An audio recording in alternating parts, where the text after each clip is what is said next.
Hi dear students, in this session let us learn about the growth of current in RL series circuit from the chapter DC currents from the paper Electricity and Magnetism for 3rd semester BSc Physics students. The prerequisites for this session are inductance, resistance, current, Kirchhoff's current law and Kirchhoff's voltage law.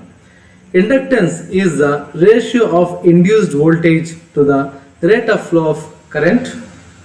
Resistance is the opposition for the flow of current by the circuit. Current is the rate of flow of charges.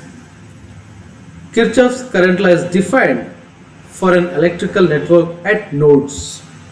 At any node, the sum of the currents entering is equal to the sum of the currents leaving the node.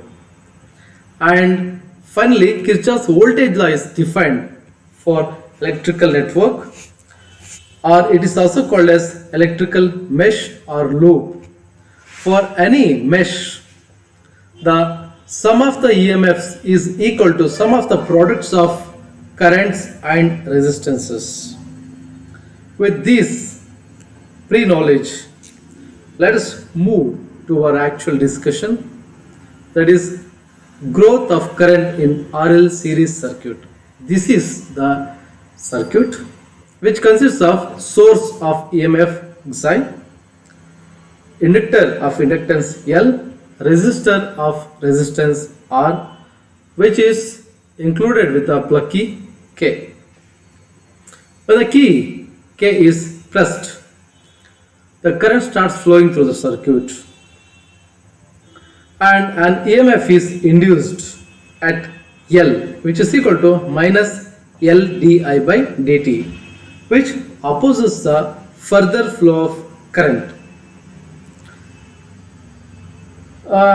For this circuit, we can establish an expression by using Kirchhoff's voltage law given by L di by dt plus Ri equals Xi,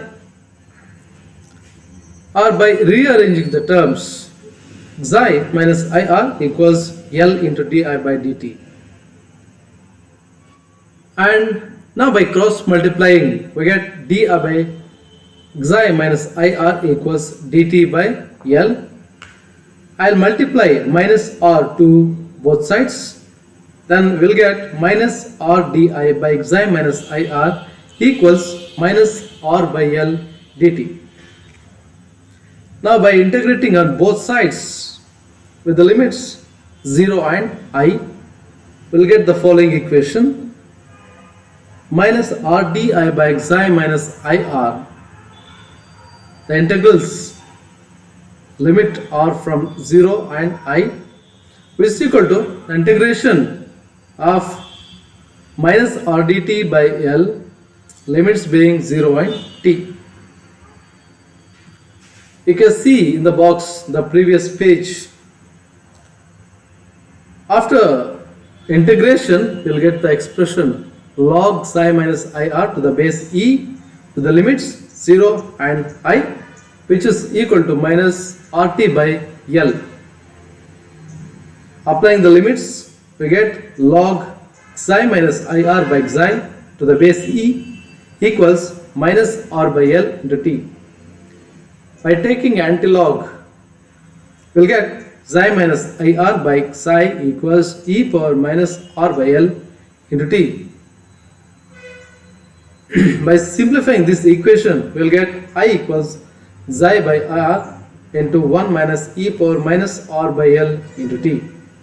Or finally, I equals I naught into 1 minus e power minus R by L into t, where I naught is the maximum value of the current or the steady state value of the current, which is equal to Xi by R.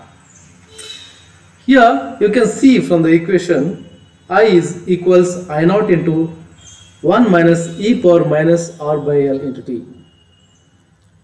The term t has coefficient negative sign and e also has negative sign.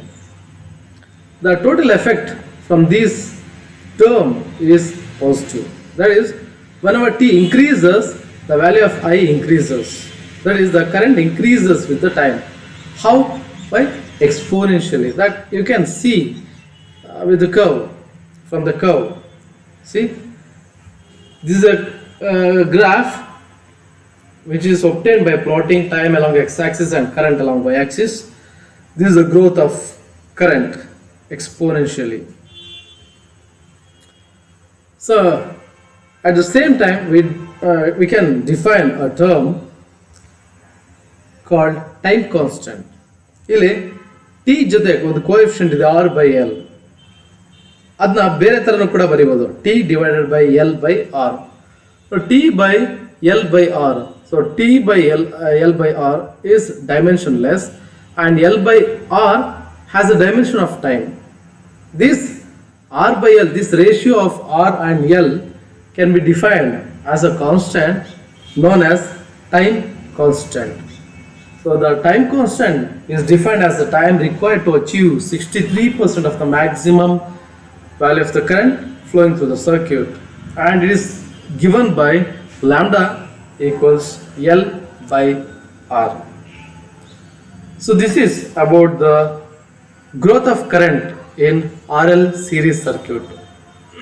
Now you can see some example. A coil which has an inductance of 40 millihenry and resistance of 2 ohm is connected together to form a LR series circuit. If they are connected to a 20 volt DC supply, what will be the final steady state value of the current? So ಇಲ್ಲಿ ಏನು ಕೇಳಿದರೆ, final steady state value of the current ಕೇಳಿದರೆ. Actually ಇದು I naught miss ಆಗಿ ಅಂತ ಆಗಿದೆ, please rectify. ನಮಗೆ maximum value of the current ಬೇಕು, that is steady state value of the current, that is given by I naught is equal to xi minus R. ಈ ಒಂದು equation, ಹಳೆ equation ನೀವು ನೋಡ್ಬೋದು. Yeah where I naught equals xi by R ಅಂತ ಏನಿದೆ, very same equation. So ನಾವು ವ್ಯಾಲ್ಯೂಸ್ನ substitute ಮಾಡಿದಾಗ xi value 20 volt, R value 2 volt, finally 20 volt divided by R 2 ohm equals 10 amps. There are some questions for you, and options are provided with answer. In home, you can calculate the values which are asked in the questions. What will be the time constant of the RL series circuit? ಈಗಾಗಲೇ ಒಂದು question ನಾವು example ಅಲ್ಲಿ ನೋಡಿದ್ದೀವಿ. ಆ ಎಕ್ಸಾಂಪಲ್ನ use ಮಾಡಿಕೊಂಡು ನೀವು time ಕಾನ್ಸ್ಟೆಂಟ್ನ ಕಂಡುಹಿಡಿಯಬೇಕು. Next, second question is what will be the transient time of the RL series circuit. Transient time ಅಂತಂದ್ರೆ ಟೈಮ್ ಕಾನ್ಸ್ಟೆಂಟ್ ಅಂತಂದ್ರೆ 63% of the maximum current value reach ಆಗೋದು. ಟ್ರಾನ್ಸಿಯಂಟ್ ಟೈಮ್ ಅಂತಂದ್ರೆ ಅಪ್ರಾಕ್ಸಿಮೇಟ್ಲಿ ಮ್ಯಾಕ್ಸಿಮಮ್ ಕರೆಂಟ್ ರೀಚ್ ಆಗೋದು. Actually maximum current reach ಆಗಬೇಕಾದ್ರೆ actually from ಪ್ರಕಾರ infinite time ಬೇಕಾಗುತ್ತೆ, but ಇಲ್ಲಿ approximately maximum ಟೈಮ್ನ ರೀಚ್ ಆಗಲಿಕ್ಕೆ ಎಷ್ಟು ಬೇಕು? It is approximately equal to 5 times of the time constant. So 5 multiplied by time constant will be the transient time. Next, what will be the value of the induced EMF after 10 seconds, 10 milliseconds? Or time 10 milliseconds ಆದಾಗ induced EMF xi value ಎಷ್ಟು? xi expression ಗೊತ್ತು ನಮಗೆ. So I value 10 milliseconds ಇದ್ದಾಗ xi value ಎಷ್ಟು? Next question is, what will be the value of the circuit current in one time constant after the switch is closed? So one time constant ಅಲ್ಲಿ ಆದಮೇಲೆ circuit current value ಎಷ್ಟು? And the last question is, what will be the value of the circuit current in two time constant after the switch is closed? So ಎರಡು time constant ಆದಮೇಲೆ current value ಎಷ್ಟಿರುತ್ತೆ ಅನ್ನೋದು. So ಇದು ಇವತ್ತಿನ class ಆಯಿತು. Let us see what we have discussed in this class. RL series circuit, derivation of expression for the current I is equal to I naught into 1 minus e power minus r by l into t. Transient current curve we can see in the diagram, and the time constant which is denoted by lambda equals L by R.